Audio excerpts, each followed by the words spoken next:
എല്ലാവർക്കും നമസ്കാരം. PSC times എന്ന യൂട്യൂബ് ചാനലിലേക്ക് എല്ലാവർക്കും സ്വാഗതം. ഇന്ന് നമ്മൾ പഠിക്കാൻ പോകുന്നത് ഉള്ളൂർ എസ് പരമേശ്വരയ്യരെ കുറിച്ചാണ്. മലയാളത്തിലെ പ്രസിദ്ധ കവിയാണ് ഉള്ളൂർ എസ് പരമേശ്വരയ്യർ. അപ്പോൾ ഇദ്ദേഹത്തെക്കുറിച്ച് ഒരുപാട് തവണ PSC ആവർത്തിച്ചിട്ടുണ്ട്. ഇനി നമുക്ക് ഇദ്ദേഹത്തെക്കുറിച്ച് നോക്കാം. ഉള്ളൂർ ജനിച്ചത് 1877 ജൂൺ 6 ചങ്ങഞ്ചേരിയിലെ പെരുന്നയിൽ താമരശ്ശേരി ഇല്ലത്താണ്. അദ്ദേഹത്തിൻ്റെ പിതാവിൻ്റെ പേര് സുബ്രഹ്മണ്യ അയ്യർ. അദ്ദേഹം ഒരു സ്കൂൾ അധ്യാപകനാണ്. മാതാവിൻ്റെ പേര് ഭഗവതി അമ്മ. 1897 തിരുവനന്തപുരം മഹാരാജാസ് കോളേജിൽ നിന്നും തത്വശാസ്ത്രത്തിൽ ഓണേഴ്സ് ബിരുദം നേടി. ബിരുദം നേടിയ ശേഷം തിരുവിതാംകൂർ സർക്കാർ ഉദ്യോഗസ്ഥനായി. അടുത്തത്, ജോലിയിലിരിക്കെ നിയമത്തിൽ നിന്നും ബിരുദവും മലയാളത്തിലും തമിഴിലും ബിരുദാനന്തര ബിരുദവും നേടിയ വ്യക്തിയാണ് Ulloor S Parameswara Iyer. Thiruvananthapuram town school അധ്യാപകൻ, ജനസംഖ്യാ വകുപ്പിൽ ഗുമസ്തൻ, തഹസീൽദാർ, മുൻസിഫ്, അസിസ്റ്റന്റ് സെക്രട്ടറി എന്നീ ഔദ്യോഗിക സ്ഥാനങ്ങൾ വഹിച്ച അദ്ദേഹം തിരുവിതാംകൂറിലെ ഇൻകം ടാക്സ് കമ്മീഷണറായി ഉയർന്നു.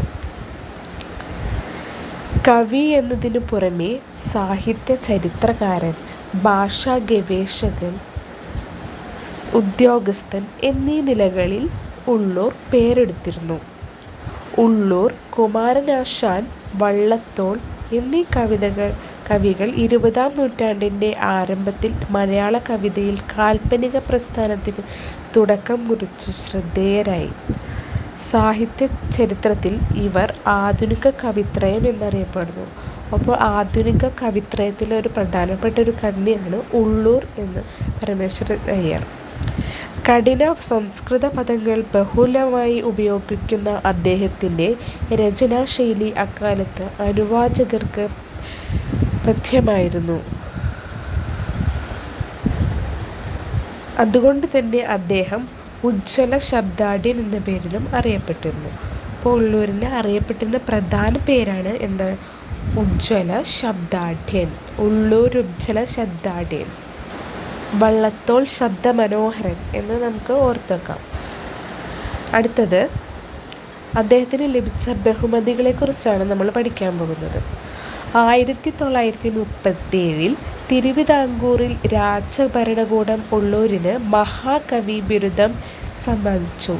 അപ്പോൾ മഹാകവി ബിരുദം സമ്മാനിച്ചത് 1937 കൊച്ചി മഹാരാജാവ് കവി തിലകം പട്ടം സമ്മാനിച്ചു. കവി തിലകൻ പട്ടം സമ്മാനിച്ചത് കൊച്ചി മഹാരാജാവാണ്. അടുത്തത്, കാശി വിദ്യാപീഠം സാഹിത്യഭൂഷൺ ബഹുമതി നൽകി. അപ്പോൾ സാഹിത്യഭൂഷൺ നൽകിയത് കാശി വിദ്യാപീഠമാണ്. വീരശൃംഖല നൽകിയത് ശ്രീമൂലം. വീരശൃംഖല കൊച്ചി രാജാവ്. സ്വർണ്ണഘടികാരം റീജന്റ് റാണി. കേരള തിലകം യോഗക്ഷേമ സഭ. സാഹിത്യഭൂഷൺ കാശി വിദ്യാലയം. സ്വർണ്ണമോതിരം കേരളവർമ്മ. ഇങ്ങനെയാണ് അദ്ദേഹത്തിന് ലഭിച്ച ബഹുമതികൾ. ഉള്ളൂരിൽ രചിച്ച പ്രധാന കാവ്യങ്ങളാണ് ഏറ്റവും പ്രധാനപ്പെട്ടതാണ് ആദ്യം കൊടുത്തിരിക്കുന്നത്. ഉമാകേരളം, കേരള സാഹിത്യ ചരിത്രം, കർണഭൂഷണം, പിങ്കള, ഒരു മഴത്തുള്ളി അതൊരു കവിതയാണ്, തുമ്പപ്പൂവ്, കിരണാവലി, മണിമഞ്ജുഷ, പ്രേമസംഗീതം, ചിത്രശാല, തരംഗിണി, താരഹ, കൽപശാഖി, താരാഹാരം, അമൃതധാര, അംബ, രത്നമാല, സുഖം, ബോധനം. ഒന്നുകൂടെ പറയാം, ഏതൊക്കെയാണ് പ്രധാന കാവ്യങ്ങൾ? ഉമാകേരളം, കേരള സാഹിത്യ ചരിത്രം, കർണഭൂഷണം, പിങ്കള, ഒരു മഴത്തുള്ളി കവിത, തുമ്പപ്പൂവ്, കിരണാവലി, മണിമഞ്ജുഷ, പ്രേമസംഗീതം, ചിത്രശാല, തരംഗിണി, താരാഹ, കൽപശാഖി, താരാഹാരം, അമൃതധാര, അംബ, രത്നമാല, സുഖം സുഖം, ബോധനം. അടുത്തത് ഭാഷാ ചരിത്രത്തെക്കുറിച്ചുള്ള ഏറ്റവും വലിയ ഗ്രന്ഥമാണ് കേരള സാഹിത്യ ചരിത്രം. അപ്പോൾ അത് രചിച്ചത് ആരാണെന്ന് ചോദിക്കും. കേരള സാഹിത്യ ചരിത്രം ഉള്ളൂർ എഴുതിയതാണ്. അത് ഭാഷാ ചരിത്രത്തെക്കുറിച്ചുള്ള ഏറ്റവും വലിയ ഗ്രന്ഥമാണ്. കേരളത്തിലെ ഒരു പ്രത്യേക ദശാസന്ധിയാണ് ഉമാകേരളത്തിൻ്റെ ഇതിവൃത്തം. അപ്പോൾ കേരളത്തിൻ്റെ പ്രധാന ദശാസന്ധി എന്താണ്? അപ്പോൾ ഒന്നുകൂടെ പറയാം, കേരളത്തിലെ ഒരു പ്രത്യേക ദശാസന്ധിയാണ് ഉമാകേരളത്തിൻ്റെ ഇതിവൃത്തം. ദാനത്തിൻ്റെ മഹത്വം ചർച്ച ചെയ്യുന്ന ഖണ്ഡകാവ്യമാണ് കർണഭൂഷണം.